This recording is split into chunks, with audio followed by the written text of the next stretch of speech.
శిక్షణా కార్యక్రమాన్ని నిర్వహిస్తున్నారు. కర్నూలు జిల్లా ఆదోని వైఎస్ఆర్సీపీ కార్యాలయంలో మాజీ ఎమ్మెల్యే సాయి ప్రసాద్ రెడ్డి ఆధ్వర్యంలో జగన్ 2.0 యాప్ను ఆవిష్కరించారు. ఈ సందర్భంగా ఆయన మాట్లాడుతూ ప్రజా సమస్యలు, కార్యకర్తలపై జరిగే అన్యాయాలను నేరుగా నమోదు చేసేందుకు ఈ యాప్ ఉపయోగపడుతుందన్నారు. ఈ కార్యక్రమంలో ఎమ్మెల్సీ మధుసూదన్, సీనియర్ నాయకుడు చంద్రకాంత్ రెడ్డి, పార్టీ నాయకులు, కార్యకర్తలు పాల్గొన్నారు. ప్రారంభోత్సవం చేయడం జరిగింది. ఎందుకంటే చాలా మంది సోషల్ మీడియాలో మనోడు పెడతా ఉంటారు.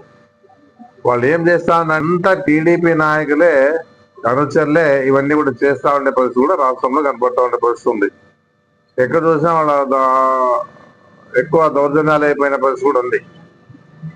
దీనికే మన వాళ్ళు ఏదైనా కానీ సమస్యలు వచ్చినప్పుడు ఈ యాప్ లో మనము లోడ్ చేసామంటే జగన్మోహన్ రెడ్డి గారు ఆఫీస్ లో నమోదైపోతారు. కాబట్టి అందరూ కూడా మన పార్టీ కార్యకర్తలు కానీ, నాయకులు కానీ ఏ విధంగా అది యాప్ కూడా 223CHD4C అనేది నంబర్ మంది రెఫరల్ నంబర్. నా తర్వాత after enter referral code location optional. అంటే మన లొకేషన్ మనం ఇష్టం ఉంటే చెప్పొచ్చు, ఆ పార్టీకి వీళ్ళకి మధ్యలో ఎలాంటి అంటే ఎవరు అడ్డంకులు లేకుండా డైరెక్ట్ గా వాళ్ళతోనే కాంటాక్ట్ లో ఉన్నట్లుగా ఉంటుందని చెప్పేసి ఉద్దేశంతోనే జగన్మోహన్ రెడ్డి గారు పెట్టినారు.